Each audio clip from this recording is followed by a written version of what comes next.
大家好，我係 Eddie，歡迎收聽咧 Chit Chat 呢一個嘅節目。今次咧係第一期嘅節目啦。呢幾日咧正就係為咗今次嘅題目咧，諗緊有啲乜嘢熱門嘅話題咧，可以同大家去分享。咁啱咧1號風球咧啱啱就懸掛咗，咁所以咧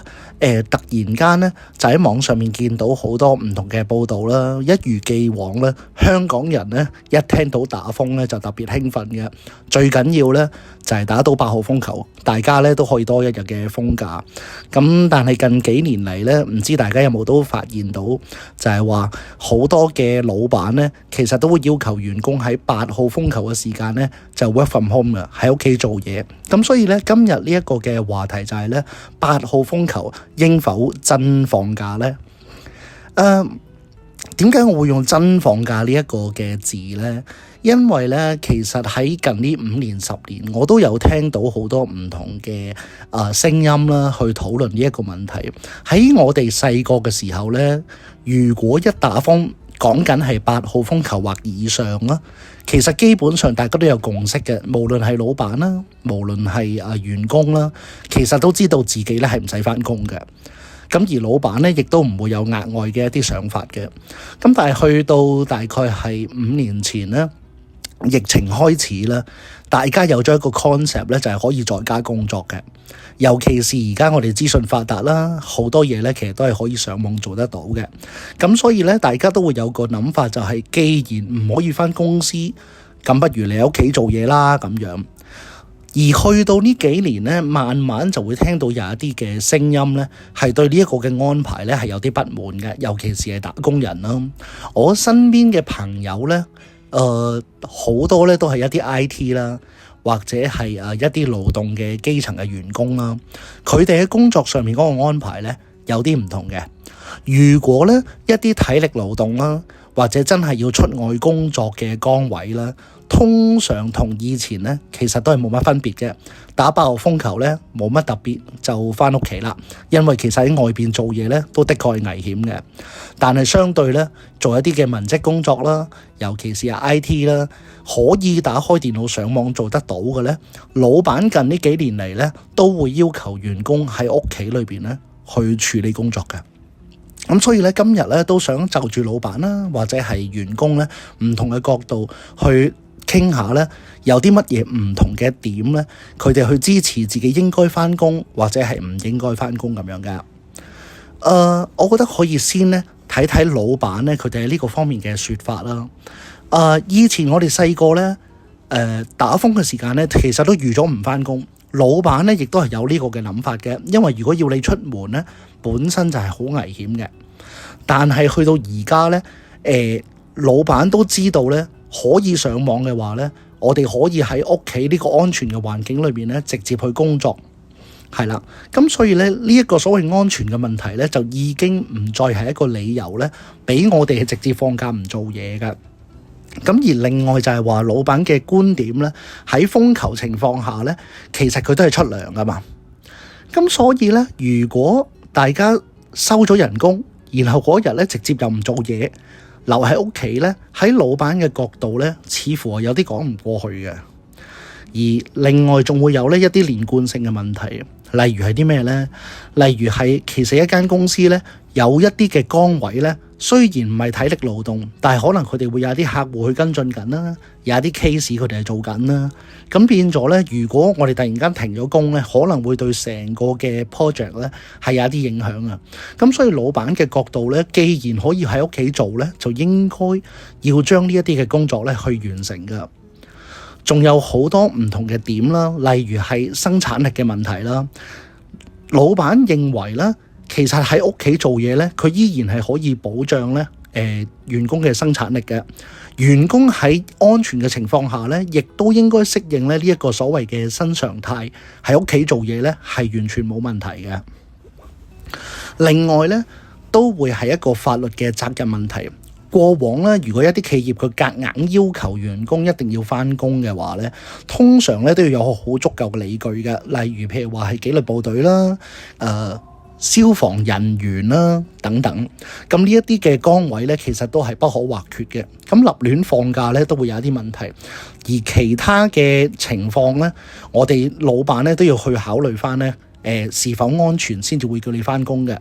但係而家咧，大大減低咗呢一個嘅危險性咧，其實老闆就未必一定咧要直接俾我哋喺屋企放假休息嘅。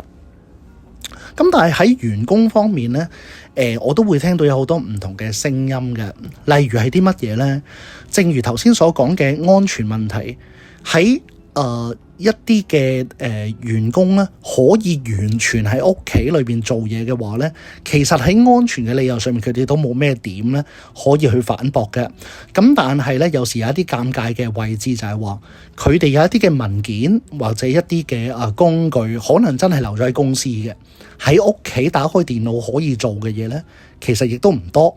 咁究竟應唔應該為咗要完成佢哋可能係有一小部分嘅工作咧，可能要用一啲唔同嘅方式咧，離開屋企一個小嘅範圍咧，去將佢完成咧。其實呢啲咁嘅尷尬位置咧，大家好難去釐定你咁樣係咪叫安全㗎。另外咧，就係工作責任嘅問題，員工咧嘅點同老闆睇咧係好明顯係唔同啊。因為咧封假咧，雖然佢唔係一個嘅常有嘅一個假期啦，咁但係嚴格嚟講，佢都係法定嘅一個休息日嚟嘅。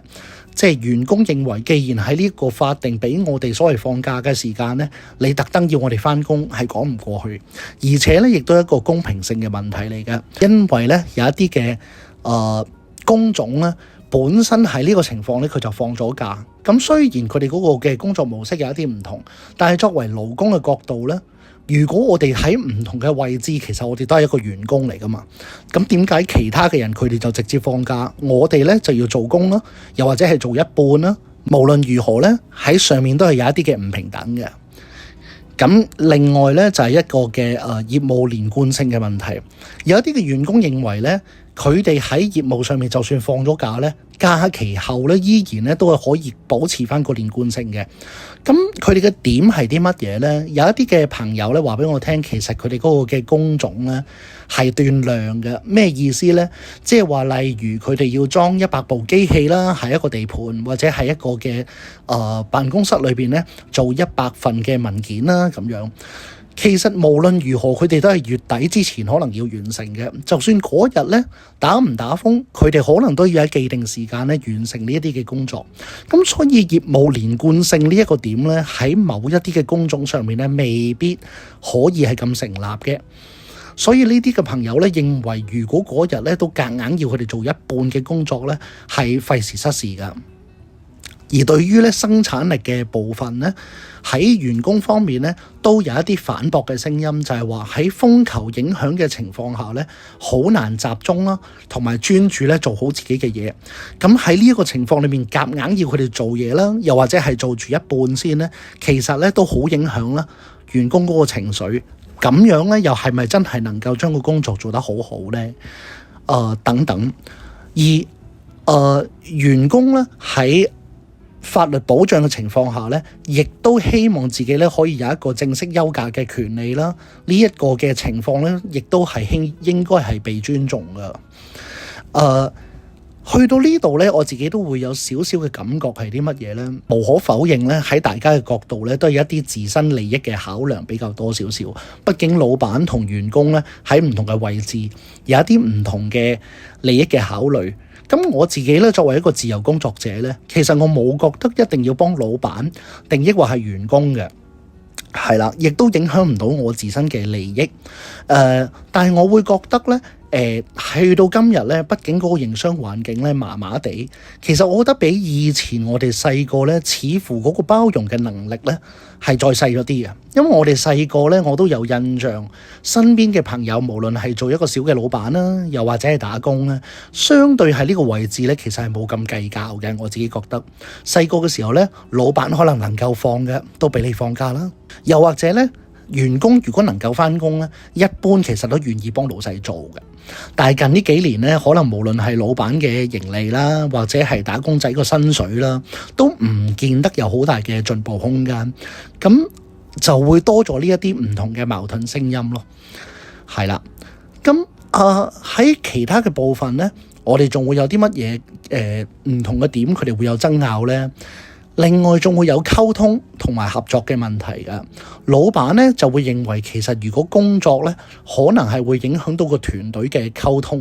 例如係啲乜嘢咧？如果喺今日某一啲嘅位置咧，佢哋全部都放晒假嘅話咧，對於咧其他喺度做緊其他部分嘅同事咧，可能相對嚟講咧有更加大嘅影響，因為咧如果一個人喺一個 project 度停咗咧，其他嘅環節可能都要停晒嘅，所以佢哋嘅影響咧唔單單係自己嗰個嘅部分嚟嘅。但係員工咧可能就會覺得，既然咧喺我呢個部分可以 skip 咧，冇嘢係唔可以去遷就嘅。咁呢個部分咧都係一個嘅矛盾啦。同時咧，我哋考慮到員工嗰個士氣嘅問題啦，喺老闆強制咧喺呢幾年一定要佢哋喺假期做自己嘅工咧，所謂鼓勵佢哋咧保持生產力咧，喺另一方面咧比較多嘅員工咧會覺得其實夾硬要我返好老實都係夾硬做俾你睇嘅啫，亦都未必真係有咁多嘢可以做。所以慢慢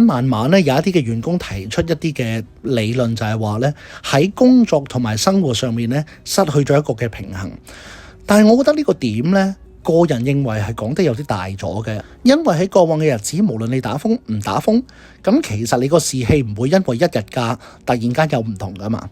咁所以我個人認為咧，講到話影響咗生活嘅平衡咧，似乎係講得大咗少少。不過作為一個員工咧，喺近呢幾年，如果你話薪酬啦或者係福利啦各樣冇好大嘅提升之下咧，喺打風呢啲所謂額外假期上面，如果都攞唔到一啲着數咧，未免做員工嘅咧，可能係真係有啲睇唔開嘅。雖然我都冇做一個打工人咧好一段嘅時間，但係我都係理解嘅，畢竟我都係打過工噶嘛。另外最後咧就會係一個經營成本嘅問題啦。好多時咧近呢幾年咧，老闆特別喺成本上面咧睇得重一啲。正如頭先所講咧，其實而家嗰個經營環境咧，相對真係冇以前咧，可能係80-90年代或者係2000年左右咧咁好做嘅生意，變咗咧成本已經係越嚟越高啦，又有咗最低工資嘅保障啦。呢一啲嘅預算咧，其實可能都係老闆意料之外嘅。一個唔好彩一年咧，咁啱得咁巧係有機會打4、5、6個風噶嘛，多起上嚟。咁如果對於老闆嚟講，嗰年又多公眾假期喺呢個閒日啦，然後再打4、5個風啦，咁其實對於老闆嚟講咧，成本嗰個預算咧係比較難控制嘅。但係咧，員工嘅角度就會覺得咧，對於員工嚟講，唔係我叫個天去打風噶嘛，即係打風唔係佢哋自己可以控制得到噶嘛。而喺呢一啲嘅位置，如果老闆可以比較寬容少少嘅話咧，可能員工翻工咧都會翻得開心啲，都係一個值得投資嘅地方嚟嘅。所以咧，我都會覺得喺呢個打風嘅日子裏邊咧，每一次都有一個咁激烈嘅討論啦。其實係反映咗咧，大家喺自己嘅崗位上面咧，未必真係好滿足㗎。我覺得無論係老闆啦，無論係員工啦，本身咧已經喺自己嗰個嘅預算上面咧，覺得係好緊湊啊，好緊促，未必可以有空間咧，好慷慨咁咧為對方做多少少。所以咧，我覺得喺呢一個嘅位置咧，其實員工老闆咧，可能真係要多少少嘅溝通，甚至乎咧喺打風之前咧，可能佢哋要做多少少一啲嘅預算咧，話俾對方聽，其實我哋喺乜嘢情況下真係會放假啦，打風打到幾點鐘，我哋就可以直接唔返工啦。如果可以喺呢度做多少少咧，可能就會溝通得更加好一啲。咁唔知道大家喺呢一個嘅方面咧，會覺得其實打風嗰一日應唔應該真放假呢？今日咧係第一次嘅節目啦，亦都希望咧大家可以多多收聽啦、留言啦，同埋評論分享嘅。而我咧亦都會喺資訊欄下面咧留低咗一個嘅連結啦。大家如果喜歡我嘅節目咧，都可以請我飲杯咖啡，支持我咧日後做更多好嘅節目俾大家。咁今日我哋分享到呢度，多謝收聽，拜拜。